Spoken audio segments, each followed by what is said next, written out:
Nah, beberapa istilah pada database relasional, ya. Untuk tabel. Nah, istilahnya itu di sini tabel. Kalau untuk yang tulisan ilmiah atau jurnal, relation, ya. Jadi relation artinya sama dengan tabel. Jadi kalau Anda mendengar kata relation atau relasi, jangan menganggap itu relationship, ya, karena berbeda artinya. Kalau relationship itu hubungan antar entity atau tabel, kalau relation atau relasi itu tabelnya sendiri. Database relasional karena dia menyimpan datanya di dalam relasi-relasi atau di tabel-tabel, ya. Kemudian baris data, ya. Nah, kalau pakai istilah data di sini adalah record. Kalau menggunakan struktur tabel, row atau baris, ya. Atau kalau secara ilmiah di jurnal biasanya tuple, ya. Kemudian untuk kolom yang kita tahu kolom di sini kalau pakai terminologi data field. Nah, kalau untuk terminologi ilmiah atribut, ya. Kemudian banyaknya baris. Nah, kalau di sini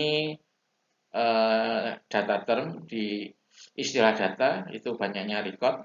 Kalau secara ilmiah cardinality, ya. Terus banyaknya kolom ada yang bilang number of field, ya, atau degree atau aritmetik itu sama saja.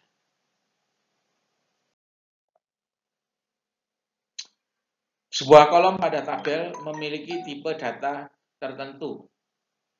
Ya, contoh misalnya Anda menyimpan transaksi, ya, data transaksi, misalnya ada kolom jumlah transaksi misalnya.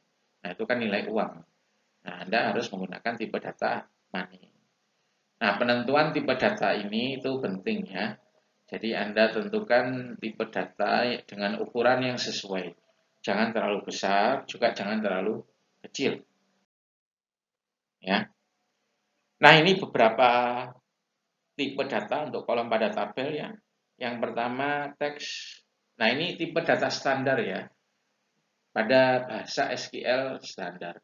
Untuk setiap DBMS itu kadang-kadang punya spesifikasi tipe data yang berbeda.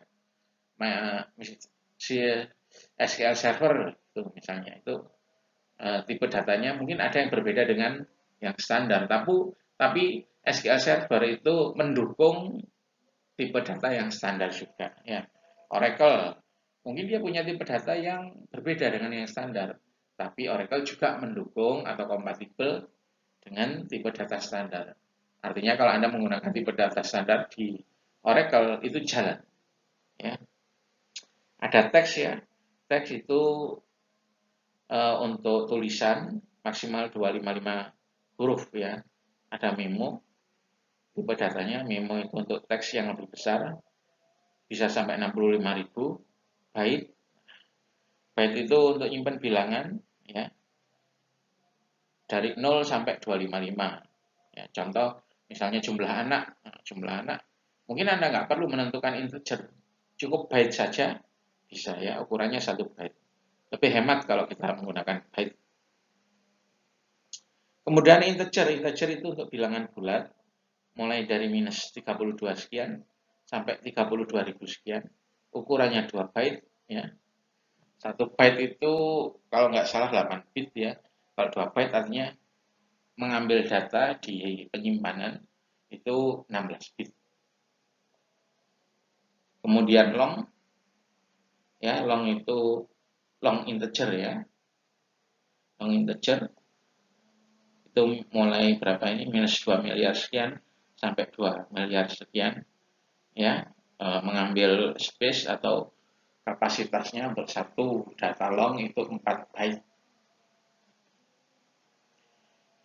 Jadi kalau Anda misalnya mau menyimpan inilah, ya, bilangan misalnya hanya sampai 10.000, nah Anda pakai integer biasa cukup, nggak perlu pakai long, ya. Jadi untuk pemilihan tipe data tergantung jenis data dan tentang nilainya, ya, gunakan secara efisien. Jangan terlalu kecil sampai kalau ada data yang masuk ternyata nggak bisa nampung, ya. Tapi juga jangan terlalu besar sehingga membuang-buang space. kemudian single, ya ini single precision floating point, ya kalau ini double precision.